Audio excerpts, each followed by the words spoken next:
Le entregamos todo lo que necesita saber para comenzar el día. Esto es Bloomberg Daybreak para los que escuchan en América Latina y el resto del mundo.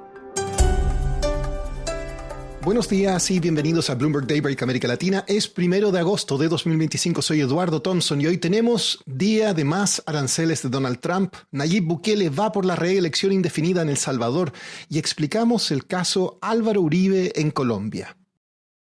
El presidente de Estados Unidos, Donald Trump, fijó un arancel mínimo global del 10% con tasas del 15% o más para aquellos países que tienen superávits comerciales significativos con su país. La mayoría de los aranceles entrarán en vigor a partir del 7 de agosto. En este contexto, los futuros de acciones en Wall Street registran su sexta jornada consecutiva de pérdidas. El dólar subía ligeramente y los treasuries se mantienen estables. Las acciones de Amazon caen tras entregar débiles proyecciones de ingresos y el estratega Michael Hartnett de Bank of America dijo que el rally que ha impulsado a las 7 magníficas desde abril podría estar llegando a su fin. Por su parte, las acciones de Apple suben tras informar crecimiento de las ventas en China. Hoy se informa el dato de nóminas no agrícolas en Estados Unidos y analistas prevén que el crecimiento se frenó a 104.000 nuevos puestos en julio frente a 147.000 el mes anterior. La tasa de desempleo podría aumentar ligeramente al 4,2%. En más noticias corporativas, Donald Trump envió cartas a 17 de las mayores productoras de medicamentos del mundo exigiendo precios más bajos. Estas incluyen a empresas como Eli Lilly, Novo Nordisk y Pfizer. Por acá en América Latina, el Congreso de El Salvador aprobó cambios a la Constitución que permiten al presidente Nayib Bukele postularse indefinidamente para la reelección. Las reformas permiten convocar elecciones anticipadas y extender los mandatos presidenciales a 6 años. Bukele ya se encuentra en su segundo mandato presidencial. El Fondo Monetario Internacional aprobó un desembolso de $2.000 millones a Argentina, lo que eleva el total a $14.000 millones en el marco del programa. El FMI además reducirá el objetivo de acumulación de reservas en unos $5.000 millones en 2025, según informó el medio local Infobae, citando al ministro de Economía, Luis Caputo. En Chile, la coprífera estatal Codelco informó un accidente mortal en su mina subterránea El Teniente. Un derrumbe provocó la muerte de por lo menos una persona y otras 5 continúan desaparecidas. La petrolera Chevron entregará un porcentaje de su producción en Venezuela al gobierno local bajo nuevos términos negociados tras recibir una licencia para reanudar operaciones en el país. Esto lo dijeron fuentes familiarizadas. En Colombia, el Banco de la República sorprendió al mantener las tasas de interés sin cambios en 9,25%. Esto disgustó mucho al presidente Gustavo Petro, quien dijo que el banco busca influir en las próximas elecciones presidenciales. Y siguiendo con Colombia, esta semana supimos que el expresidente Álvaro Uribe fue declarado culpable en un caso de alto perfil en el país. Y para más tarde hoy se espera que la jueza que lleva su caso declare su condena. Para entender los detalles del caso que podría llevar a la prisión a quien fuera un popular presidente a comienzos de este siglo, hablé con Oscar Medina, periodista de la oficina de Bloomberg News en Bogotá. Acá nos cuenta más.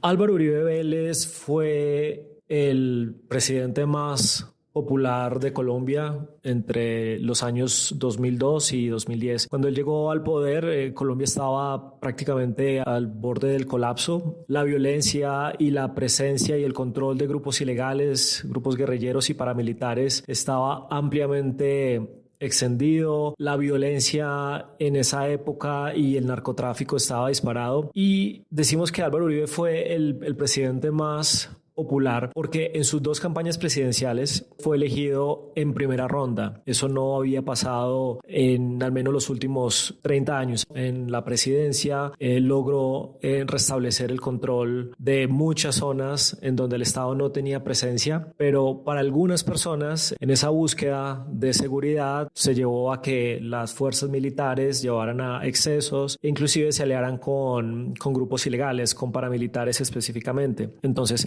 para algunas personas, Álvaro Uribe para alguna parte del país es, por decir, un héroe que salvó a Colombia de la debacle, pero para algunas personas fue una persona que usó su poder en la presidencia y cometió excesos y violaciones de derechos humanos. El caso en contra del expresidente Uribe es relacionado con unos señalamientos en donde, según la jueza, el expresidente Uribe manipuló testigos e intentó obstruir a la justicia para incriminar al exsenador Iván Cepeda, que es un líder tradicional de izquierda. Ambos han tenido una enemistad por décadas. En cuanto a Cepeda, siempre ha asociado a Álvaro Uribe con grupos ilegales. Oscar, ¿qué dicen los analistas políticos con los que has hablado sobre este caso? ¿Cómo puede influir en el escenario local?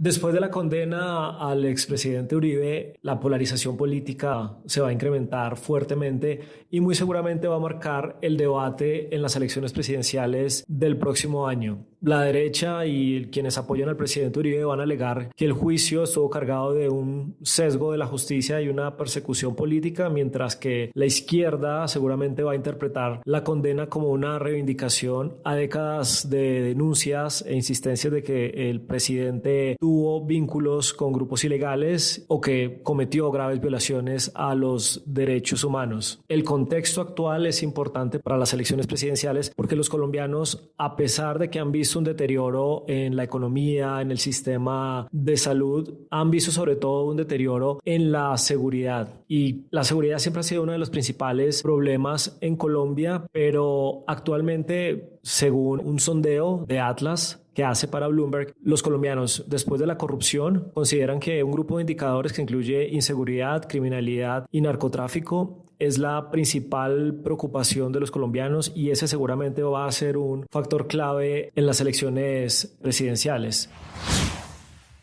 Y para cerrar, el popular cantante Justin Timberlake recurrió a las redes sociales para revelar su diagnóstico y su lucha contra la enfermedad de Lyme. Dijo que espera poder ayudar a otras personas que padecen esta debilitante enfermedad que se transmite por la picadura de una garrapata. Eso es todo por hoy. Para más contenido de Bloomberg en español, suscríbase al newsletter 5 Cosas o síganos en redes sociales. Los enlaces están en la descripción. Soy Eduardo Thompson. Que tengan un excelente fin de semana. Para conocer todas las noticias que necesita para comenzar el día, revise Daybreak en la app Bloomberg Professional, donde puede personalizar las noticias que desee recibir. También puede suscribirse a la versión solo audio en Spotify, Apple Podcasts o la plataforma de su preferencia. Eso es todo por hoy. Escuche de lunes a viernes Bloomberg Daybreak.